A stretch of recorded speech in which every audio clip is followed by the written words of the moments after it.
Isang araw, bigla na lang akong umiyak. Dahil sa palo ng isang kamay sa aking puwitan, napabunghalit ako ng iyak. At sa sandaling gumawa ako, nagbunyi ang lahat. Dahil buhay ako at yun pala ang hudyat. Buhay ang sanggol na iniluwal ng isang babae. Isang babae na sa loob ng 9 na buwan ay binitbit sa kanyang sinapupunan ang bunga ng binhi na sa kanya ipununla ng lalaking kanyang pinakamamahal. At sa labis na kagalakan, sadyang hindi napigilan na ang luhay pumatak. Dahil sa wakas ay isinilang na ang sanggol na tatawagin niyang anak. Anak. Ang isinilang niyang sanggol ay tatawaging anak. At ang babae na halos di pa makaagulapay dahil sa hirap ng pinagdaanan ay parang lantang gulay at pilit na inaabot para umakbay sa sanggol na nagwawala ngunit sa kanya'y kumakaway ay ang babaeng tinaguriang nanay. Ang babaeng di makaagulapay at sa hirap ay parang lantang gulay ay ang babaeng tinaguriang nanay. Sa sandaling yon ako'y umiyak. Ako'y naging anak. Ako'y naging anak dahil sa isang nanay. Isang araw bigla akong umiyak dahil sa gutom at uhaw napabunghalit ako ng iyak. At sa sandaling gumawa ako ay may isang babaeng humahango sa pagbangon at dali-daling inililis ang kanyang suot na lumang kamison, piniga ang kanyang pagod at puyat na dibdib at ang katas nito ay nagpatahimik sa akin na parang may anghel na sumanib sa bawat patak ay napawi ang iyak. Iyak ng sanggol na tinatawag niyang anak. At ang babaeng di makaagulapay at sa hirap ay parang lantang gulay ay ang babaeng tinaguriang nanay. Isang araw bigla akong umiyak dahil ako'y nadapa at sa hapdi ng sugat ay napabunghalit ako ng iyak.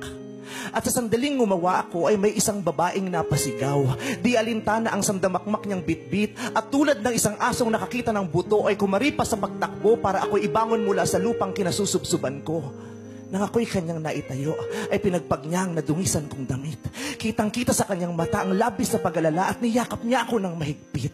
Ang nagdurugong sugat ay dahang-dahang hinipan upang ang hapdi ay tuluyang lumunsan.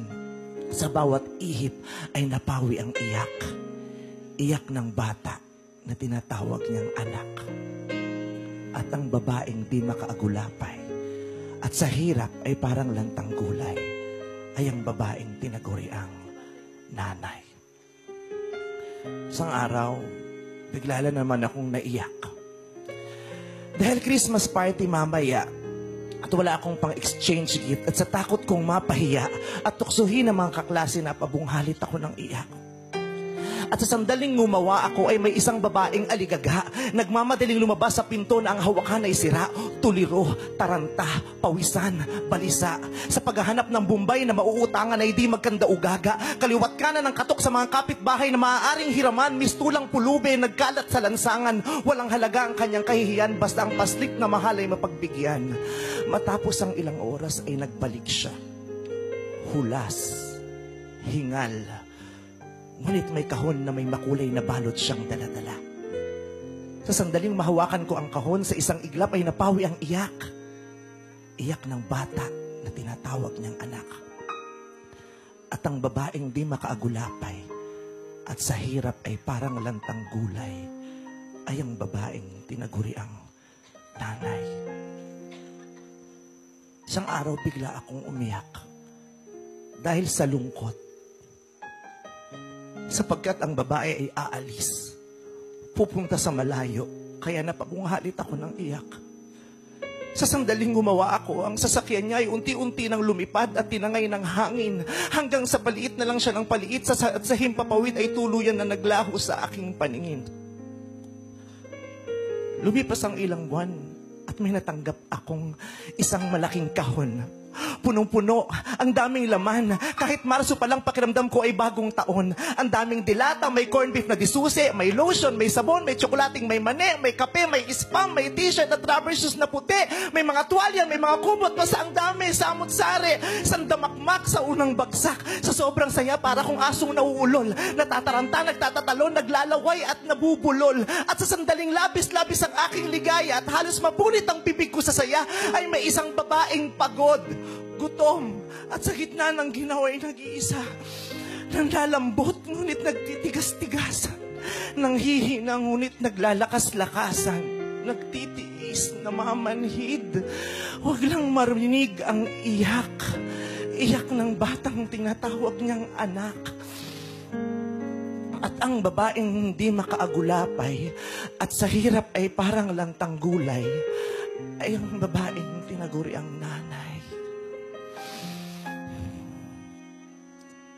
Isang araw bigla akong umiyak. Dahil may dumating na namang kahon. At sa labis sa tarantang makita ang laman, napamunghalit ako ng iyak.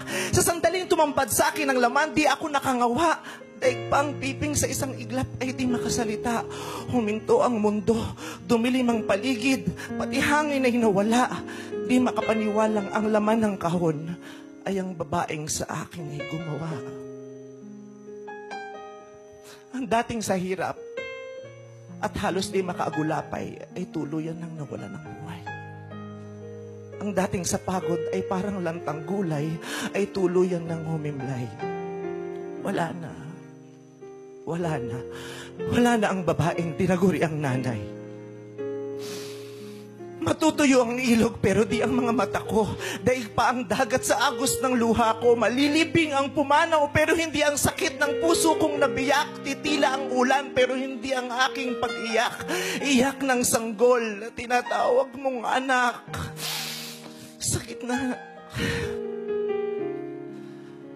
Sa gitna ng labis-labis kong dalamhati at pagtangis, nakaramdam ako ng malakas na yugyog sa katawan kong binalot na ng pawis. Yugyog na sinlakas ng isang lindol na siyang nagpatigil sa ngawakot hagulgol. Sa unday ng isang malakas na sampal, dagli akong napahinto sa pag-atungal. Nagising ako sa isang malalim na pagkakaidlip. At lahat ng yun pala ay isang masamang panaginip. Sa oras na yun ako'y umiyak. Dala ng takot at lungkot na pabunghalit ako ng iyak. Buong kataway nanginginig, mga labi ay nangangatal. Ang tuhod ay kusang napaluhod, nagsanib ang kamay at napadasal. Panginoon, maraming salamat. Ako'y nagising sa isang masamang panaginip.